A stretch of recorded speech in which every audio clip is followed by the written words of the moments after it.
Welcome everybody to the Synapse Philosophy Group.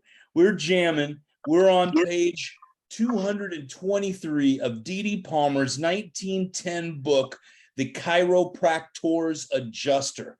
This book is sometimes a little confusing to read. What he's doing is adjusting us back to true north. And I was having a discussion today. What is that true north and what does it mean? I like to sail, and you think about even a pilot or driving in a direction 1 degree off, you could be hundreds of miles off of where your destination is from a single degree. So keeping that true north, keeping our ship sailing in the direction, the helmsman keeping the helm the way it's meant to be. And that's what D.D. Palmer is doing for us in this book. So we're on page 223 at the bottom of the page. We skipped a little bit because D.D. is going through a lot of medical books and talking about luxations and what other people are doing. I don't care what other people are doing. I want to know what D.D.'s doing, right? We've heard all that stuff. We're past it. So I'm going to start reading right now. I'm going to hand off to Barry in a little while. Alan has been in and out. I don't know where he is. I'm going to send him a message too. And whoever wants to come in can join us. And one thing we want to do too, this is open for discussion. Everybody has, if you want to say something or get clarity, this is the place to do it. If you don't believe in what somebody else is saying, it's not a time that you don't condemn anybody. There's nobody right or wrong. Let's put it that way. Everyone is free to express themselves. Let's just have a safe place and an amazing place to be better chiropractors, okay? So I'm going to start right now. What he's talking about is being at ease, actually. And this is a great place to start because this is about innate adjusting as well. For the reason I desire the patient to be fully relaxed when receiving an adjustment. Bones are easily displaced or replaced when nerves and muscles are relaxed.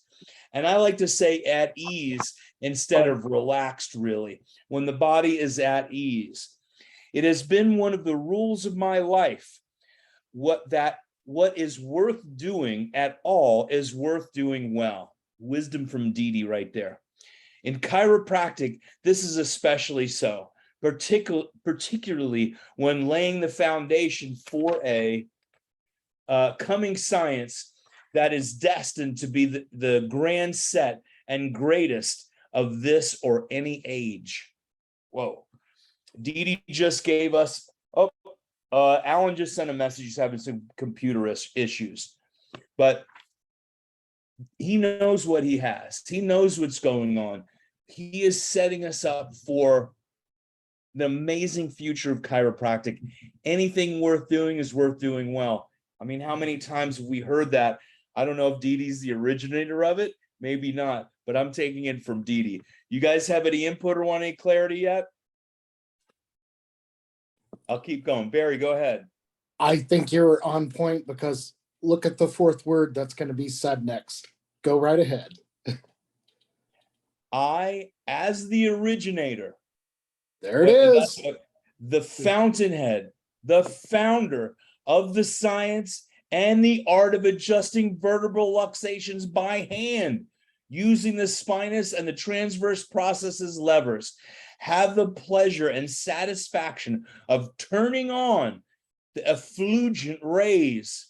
I don't know what that word means. We better look it up. If anybody has the time to look it up, effulgent, the effulgent rays of the midday sun upon this much mooted question, a question upon which the medical world ventured to shed only a few moonbeams or an occasional ray of sunlight, for fear of losing caste while enlightening suffering humanity. The world will be a wiser and better for my having lived. Wow. You know, first we want to, we want to say he's got a little ego there. Yes, and I'm thank God he did, or else we wouldn't have anything from D.D. Palmer. And I'd like to go into a little bit of the word ego for a moment. And Pasquale helped us realize this years ago. Ego means I am. Most of the time when people are talking about ego, they're really talking about self-esteem. And there's a big difference in that. In what I am, the process of looking within and understanding oneself. Know thyself. We talked about in my office today. And, if it wasn't for Dee Dee, what will we have? So what did you guys get out of that? Anything? So Go ahead. effulgent is shining brightly, radiant. What I really appreciated here is that Dee Dee is actually acknowledging himself and really stepping his foot down as the originator. And I really like and appreciate how he's relating the power to the cosmos. That sticks out to me. Big time. Big time. Because he's really setting us up for a higher level of, okay, I'm going to take you to another step. We're stepping out to the cosmos. It's more than this corporeal being. We're looking at a greater power, God within, spirituality. Hey, there's my man Alan down there. And, absolutely. I love that too. The world will be the wiser and better for my having lived. And there's a big difference between wisdom, and we've been talking about a lot of this lately, from Pasquale's teaching, the difference between wisdom and knowledge. He didn't say that we're going to be smarter. He really said we're going to be wiser. And what is that? That's really a spiritual connection. The wisdom from spirit. So I think there's a very important reason of using that word wisdom right there. And that's what I accept. And when you were talking earlier about true north, I was thinking about this. My true north is when I'm in integrity. My soul, my word to myself is in integrity, in the same sequence, in the same frequency as my physical soul, but also with the universe as well, as a receiver and a transducer. So when I heard earlier about your true north, I agree with it as far as GPS navigation. I also was looking at it as in my true north, when you feel like you're doing something right, you're in integrity with yourself and hopefully the universe. So that connection with Dee Dee and the spirit here, that triggered that as well. Well, being congruent, being who you're meant to be, acting on that.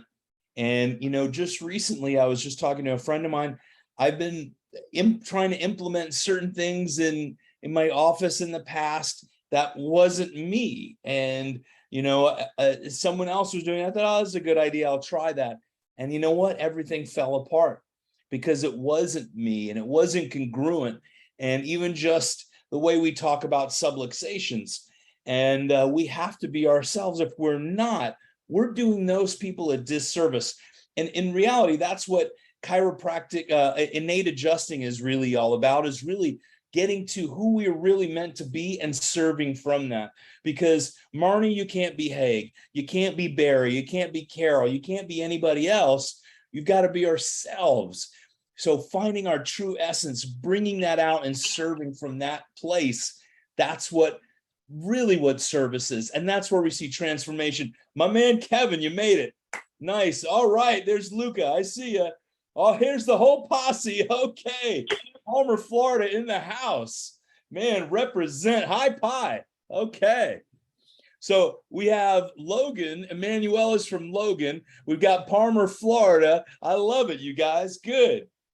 So just to give you an idea, we're on page 224, Dee Dee Palmer's 1910, and we're breaking it down right now, okay? So, there's a lot to that, really, that congruence. And thank you for bringing up that again, Barry. That's important. All right, we're going to keep moving forward. What do you guys think? Actually, I want to just read something. And I sent this to Barry, and I sent it to a couple other people. Of course, I can't get it up right now on my phone. Oh, there we are. And I just want to read this. This is how this podcast, we really get this around the world, okay? And this is from a gentleman in France. And he said, because you realize we have a lot of people listen from Europe. We had over 1,200 minutes last month of people listening to this podcast. That's a lot in a month in chiropractic philosophy, right? He said, "Hi, I write to thank you for his Synapse podcast. A friend of mine shared with me last June of Dr. Richard Santos' talk. I loved it, but back then I didn't dive into the rest of the podcast. Now," he said, "after the summer break, I felt my motivation was not the same. I started listening to your Synapse podcast from the beginning, and it reminded me why I became a chiropractor. I mean, my heart skips a beat, and it pumped me up. I get to work eager to serve people again, the best I can, not getting caught up in bad energy. So thank you for all your hard work. It helped me a lot getting back on track. Cheers from France." I mean, we're touching lives here and helping chiropractors serve more people, and that's the mission. All right, I'm going to read this next paragraph, 224. In this lengthy article, full of interest, I have given the result of many examinations of anatomy, physiology, and pathology, from which I have gleaned the various opinions regarding vertebral luxations. I have aimed to make the compilations as complete as possible so that future authors, practitioners, and students may refer to it in the various opinions regarding displacement of vertebra up to the year 1910. The investigator for hidden lore will stop and wonder why there should have been such various opinions when luxations were known to be so very common and reduction so easily accomplished. Many surgeons assert that dislocations of vertebra are impossible, that complete dislocations cannot occur. Not a few state that luxations can only occur when accompanied by fracture, while others are certainly affirm that displacements can exist, but only in the cervical, dorsal, or lumbar, as determined in their individual experience. Again, there are those who just as sure that in the greater part of the vertebral column, luxations are absolutely impossible.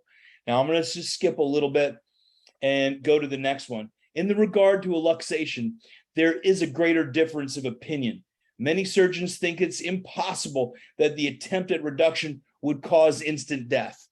Now, hold on, Granger's coming in. Now, the pages before that, that's what he's talking about. If there was a subluxation or a luxation, what they thought prior that you would have instant death. And that's the research that he was doing. That's the about 10 pages that we skipped. He just went on and on, kind of repeating those things. The next page over here at 225, we start over the review of various methods advising the reduction of luxated vertebra would be to create a sardonic smile of the faces. I think that should be sarcastic, of those who have learned to use the spinous and transverse processes as levers, thereby to rack displaced vertebra into their normal positions. All right, we got Christian coming on from Mexico too. Okay, I know I ran through that very quickly, but really he's just talking about the surgeons and some other things in there. Anybody have any questions or anything? Christian, welcome from Mexico, man. I'm glad you're here again. I'm just gonna be listening to you guys. I'm driving back home. You're riding home? I'm driving back home, so I'll just be listening to you guys. You got it, buddy. Okay.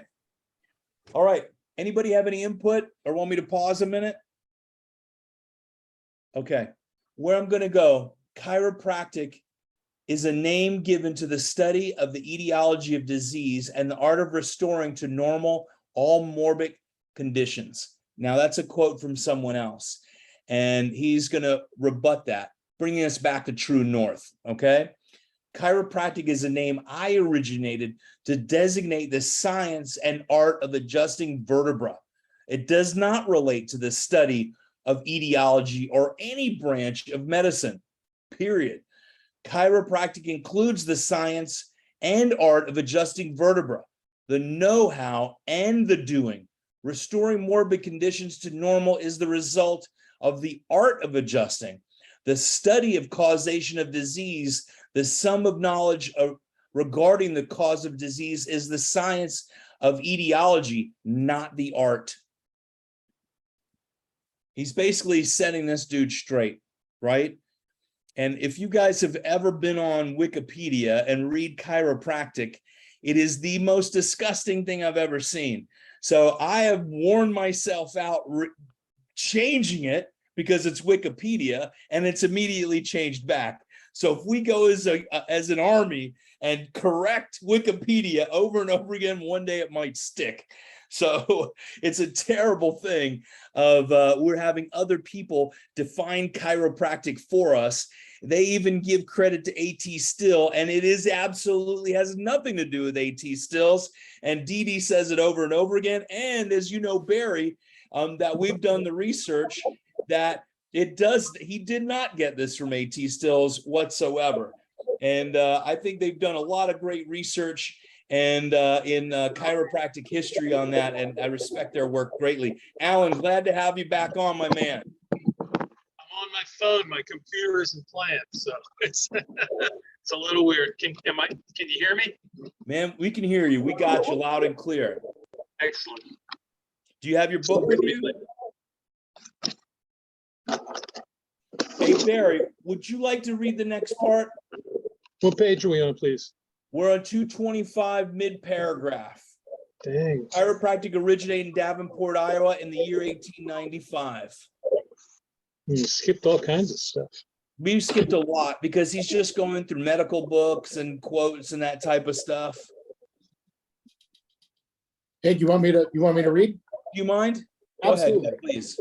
Chiropractic originated in Davenport, Iowa in the year of 1895. Dr. D.D. Palmer, who was at that time a magnetic healer, came in contact with one Harvey Lillard, a janitor, in the building where he had his office. This man was so deaf that he could not hear street noises nor the tick of a watch for the period of 17 years. This man's hearing was restored by Dr. Palmer by the adjustment of a vertebrae that was out of position. Although the adjustment was crude and without knowledge of the result that would follow, Dr. Palmer was favored with the fact that the adjustment was given correctly, which resulted favorably.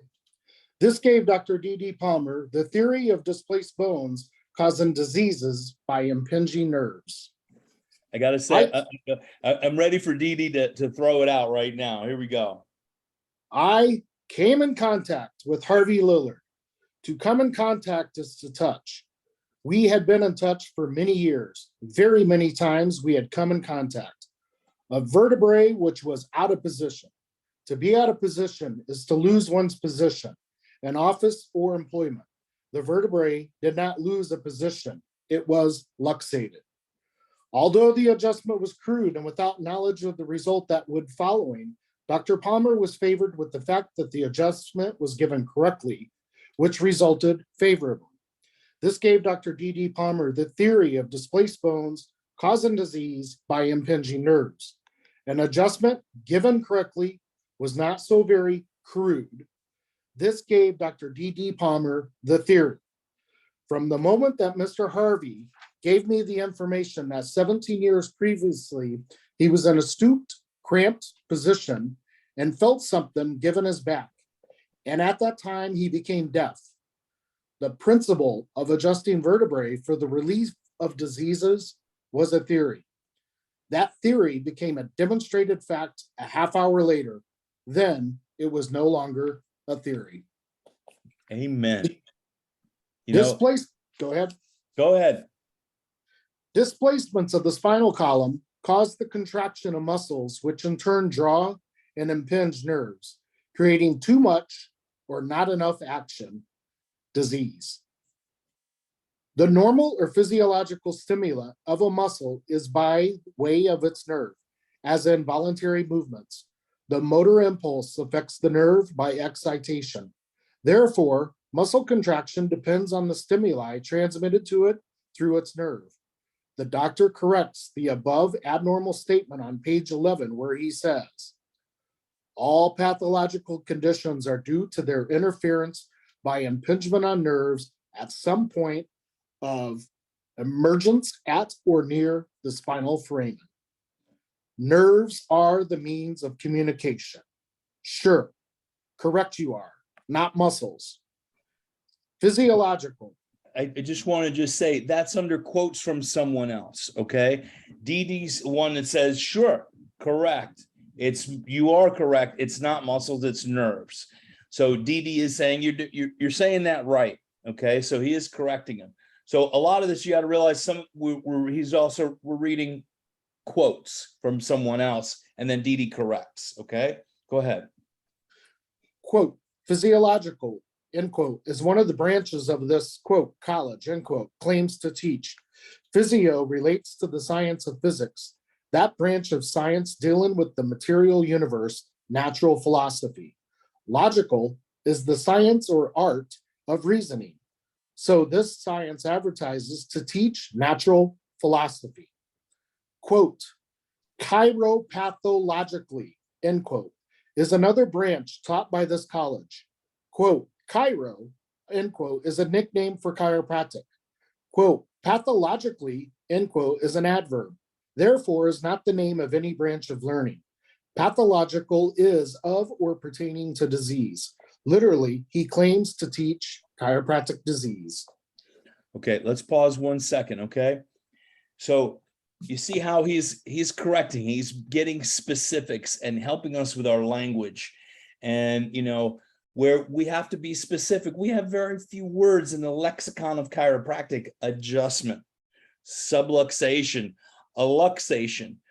And, when we're adjusting, it's not the fixation, it's the subluxation and not a misalignment. And we use that term a lot. And I realize it myself. It's not the misaligned or out of place vertebra, it's the subluxated vertebra. So incredibly important because, a bone could be out of place, but when it's subluxated, it's affecting the neural system. That is what that term truly means. And to adjust it specifically, not manipulate. Nobody wants to be manipulated. It is a curse word to me in chiropractic. And, he goes into treatment at some point in this. Another curse word in chiropractic. I can't stand hearing the word treatment. So I'm laying that down right now, again, for the 5,000th time in this podcast. And we can move forward. But what I'd like to do is just kind of skip a little bit again. I know it's a little bit of a hassle, but we're going to go on to these little bit of, well, we can continue through here and then to the next page, because he has some good definitions up here at the top that I wrote down 4 years ago when I outlined this. All right.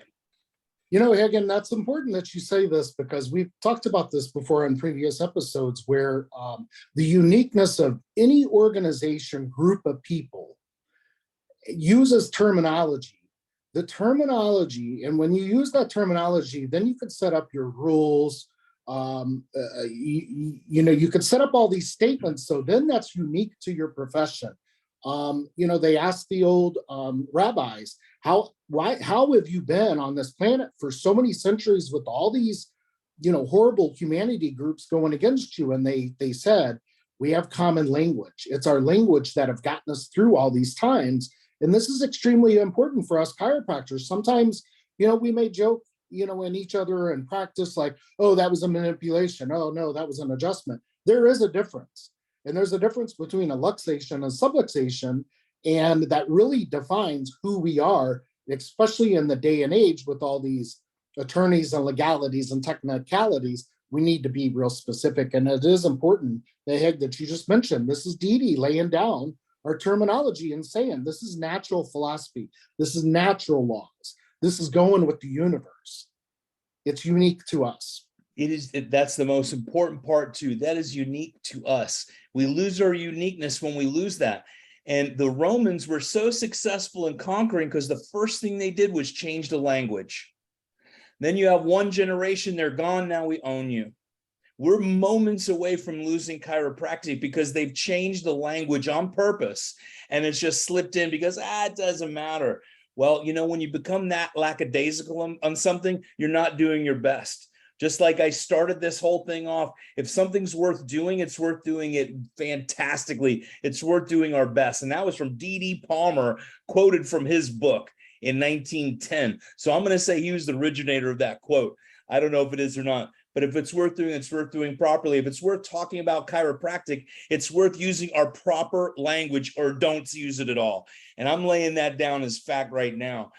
Now, the whole thing is it's important to be able to communicate to another chiropractor is using our proper language. And in a court of law, the very first thing when you read a legal document is they get the terminology correct. Here, when we refer to this later on in this document, this is what we mean. Anything else means something else. So being very specific with our language, we can't be lackadaisical with this. We cannot. And I don't let people get away with it even in my office. People come in, oh, I love to get manipulated. I'm like, well, you know what? They'll do that outside. I got a con man that'll manipulate you and take your money. There's probably people calling you all the time to manipulate you. It's not going to happen here. Okay. And I tell this story from Sigafus. Sigafus was my mentor, and he was also pretty hilarious. I'll be honest with you. But one of his friends in Amish country in Pennsylvania, a very spiritual community, he had a big sign at the top of his wall. He said, I would rather you say shit than treatment. Okay. I would rather you say shit than treatment. I'm sorry, I got to say it, because treatment is for the sickness. We care for the person. I adjust the person. The body, I don't want to even say the word treat. I don't like it. The body heals itself. If we treat disease, we're treatment mongers. D.D. Palmer said later on this, around page 400, he said, it's nearly impossible, it's difficult to change the medical fighter into the peaceful chiropractor. Think about that. And even in chiropractic, we get caught up in fighting the subluxation.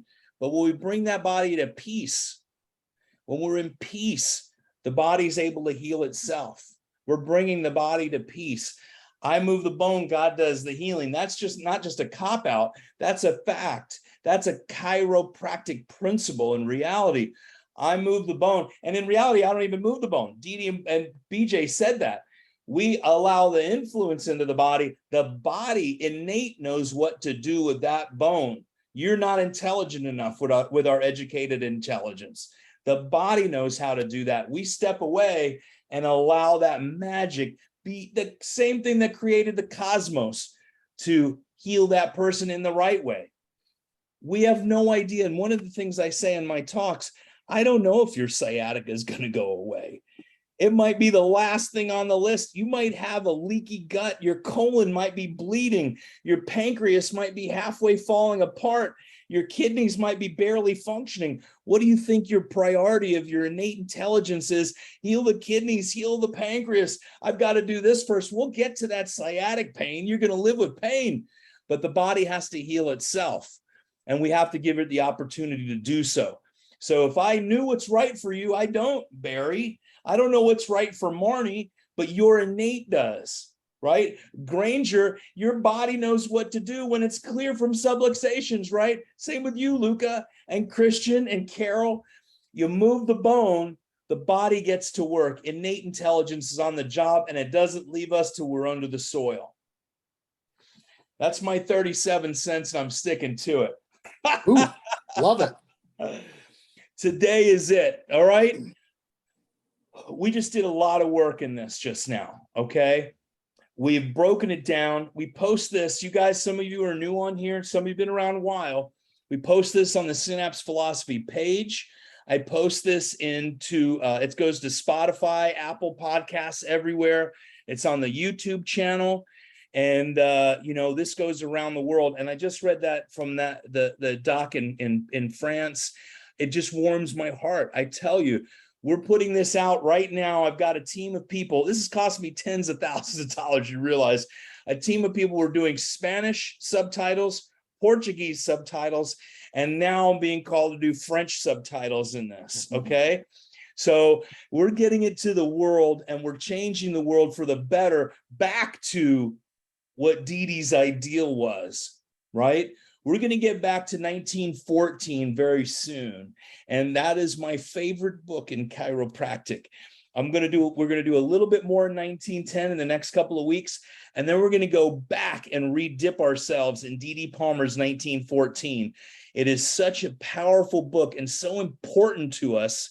It is the basis of really who we are. BJ took a lot of his amazing work that he did and his entire life at 380 degrees, and really from the educated mind into the spiritual mind and going right back to DD's stuff, which is amazing. And Barry and Alan, a lot of us, we broke down BJ Palmer's final book, volume 39, and you can just feel that beautiful passion out of BJ in the last days of his life. Anybody want any clarity, want to mention anything? Do you have any input? Go ahead, Barry. Yeah, so you're making me think of the last client or practice member today and the power of innate intelligence. Because I think about it every day, like, my gosh, think about this power that's controlling our kidneys, our lung, our spleen, this, that. Like, we don't even have to think about it. Innate intelligence is on the job 24/7. It's just amazing. So the last client, I do upper cervical knee chest work, got checked, subluxated, got adjusted, and we set him down on the table to set their adjustment. And he's setting his adjustment for about 10 minutes, and I come in and check on him, and he's moving around, and I'm like, what's going on? And he's like, my low back. And he said it was being weird. It was doing something. And I'm like, great, perfect. And he's like, oh, you just adjusted my neck. And I'm like, well, that's flowing from brain to body. It's communicating. And I said, let me guess, were you having problems this weekend with your low back? He's like, well, yeah, how do you know? And I'm like, well, that's your body opening it up. That's innate intelligence now addressing the issue that needed to be addressed. You needed her to flow. You needed her to speak and get unlocked. And I just think of the power of this innate intelligence is just amazing. We are blessed to spread the word about innate. Now I'm not picking on, I am picking on, I guess.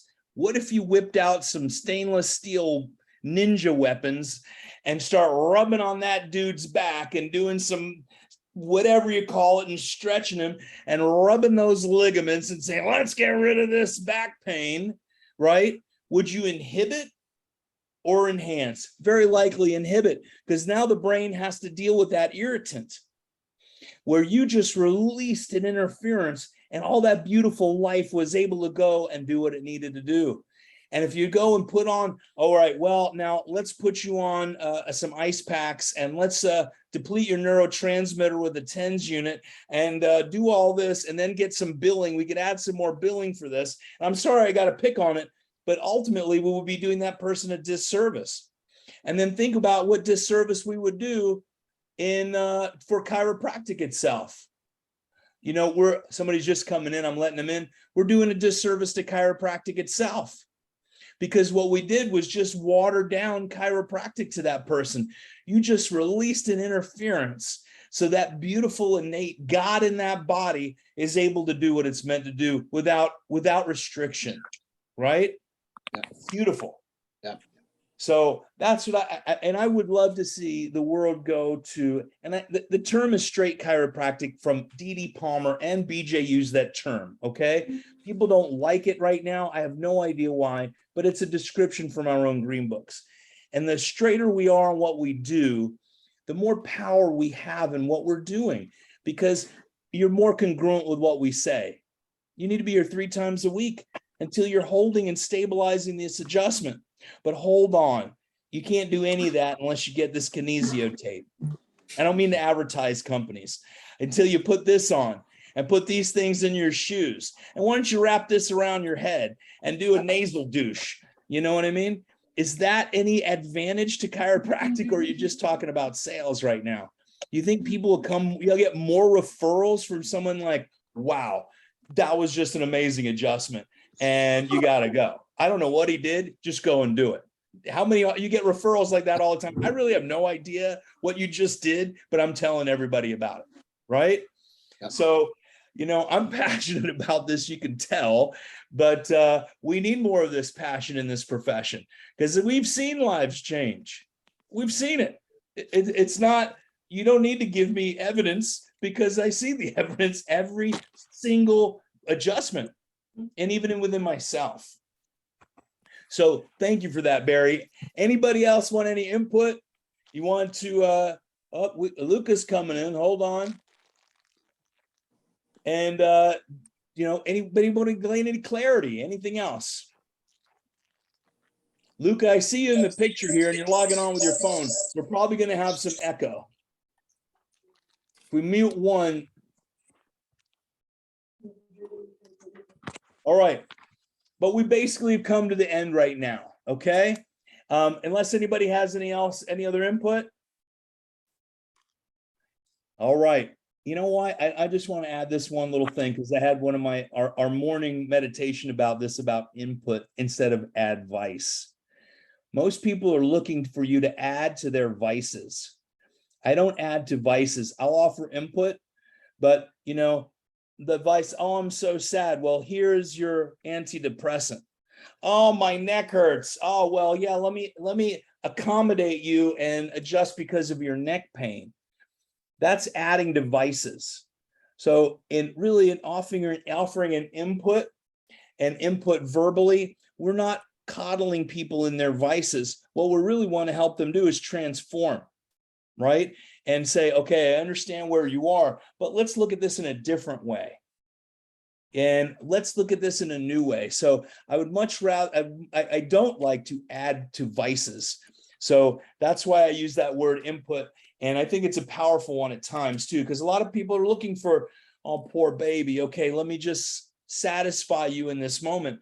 And even with pain, people come into the office, thank God you have pain. The lepers couldn't feel, you realize, okay? Their body parts festered and fell off.